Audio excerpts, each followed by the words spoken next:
नमस्कार।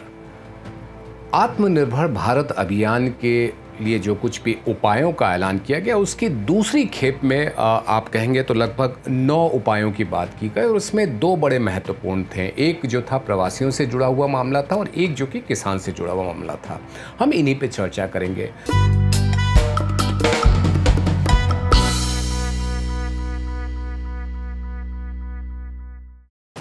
जहाँ तक सवाल प्रवासियों का है, आपने बहुत सारे ऐसे दृश्य देखे होंगे कि वो पैदल चलते जा रहे हैं।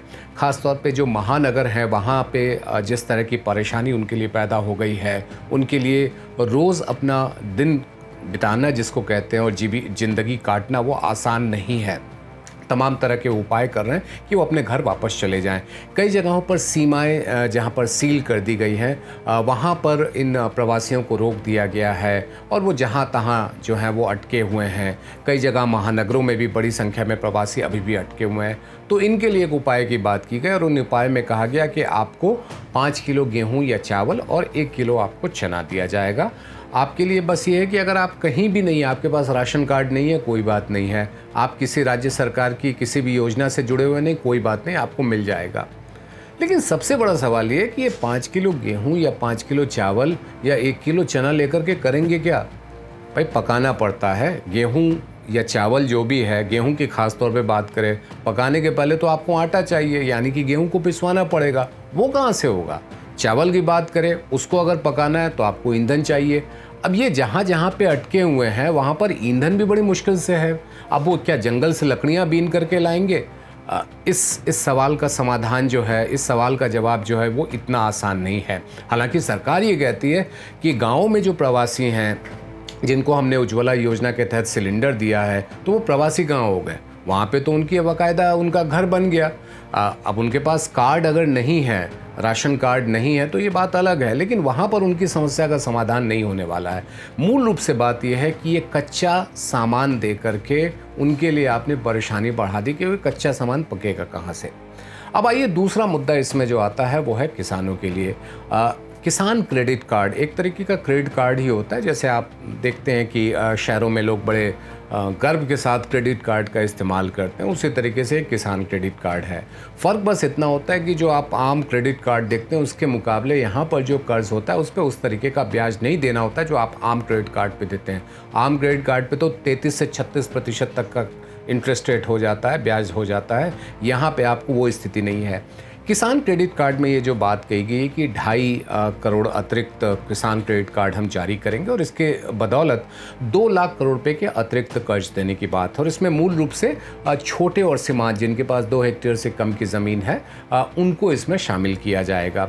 अब ये आप 3 लाख रुपए तक का कर्ज लेते हैं तो आपको कितना चुकाना है? आपके लिए ब्याज की दर जो है वो 7% है और ये 7% जो है इसके पहले 2% का योगदान पहले ही सरकार की ओर से किया जा चुका है, यानी कि उसकी जो लागत है उसमें 2% पहले ही चुकाया जा चुका है, इसीलिए आपको 7% पे मिल रहा है। अब यदि आप समय पर कर्ज चुका देते हैं तो आपको 3% का अतिरिक्त फ़ायदा मिलेगा, यानी कि कुल मिलाकर के 4% ही आपको ब्याज चुकाना है। लेकिन कहते हैं ना, कर्ज तो कर्ज होता है। जब भी आप कर्ज लेंगे तो आपके ऊपर तो बोझ तो पड़ता ही है। लेकिन क्या है कि इस समय में जब आप देख रहे हैं कि रबी की बुआई जो है, रबी की जो है वो फसल तैयार हो चुकी है, आपके पास गेहूं पहुंच चुका है, गेहूं आप बेचने जा रहे हैं। कई जगहों पर आपने बेच भी दिया होगा, लेकिन ऐसा नहीं है कि उसे बेचने जब गए हो तुरंत हाथों हाथ आपको पैसा मिल गया हो। दूसरी तरफ अब जो है खरीफ की बुआई चल रही है, अब वहाँ पर आपको पैसे चाहिए, बीज खरीदना है, आपको खाद खरीदना है, मशीन चलाने के लिए आपको पैसे देने हैं। वो पैसा कहाँ से आएगा? तो इन सब चीज़ों में आप किसान क्रेडिट कार्ड का इस्तेमाल कर सकते हैं और जैसे जैसे आपके पास पैसा आता जाएगा वो आप इसको चुका दें।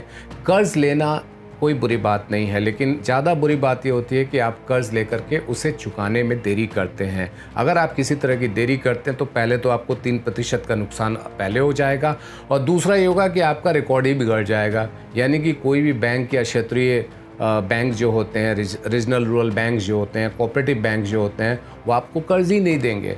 तो अगर आप इस तरीके का कर्ज लेते हैं तो समय पर चुका दें। जो कुछ भी आपकी कमाई होती है, पहली कोशिश आप करें कि जितना भी आपने कर्ज लिया है वो आप चुकता कर दें। देखिए, सरकार जो उपायों का ऐलान करती है, जिन उपायों का ऐलान करती है, वहाँ पर सरकार की एक जवाबदेही ये होती है कि उसके लिए ज़रूरी धन का इंतज़ाम करे। और दूसरी ओर आपकी जिम्मेदारी ये बनती है कि आप के लिए जो कुछ भी उसमें कहा गया है, जो शर्तें दी गई हैं, उन शर्तों का आप ज़रूर पालन करें। अगर आप ऐसा करते हैं तो ये व्यवस्था आपके लिए फ़ायदेमंद है। अगर आप ऐसा नहीं करते हैं तो आने वाले समय में आपके लिए दिक्कतें और बढ़ सकती हैं। ABP न्यूज़ आपको रखे आगे।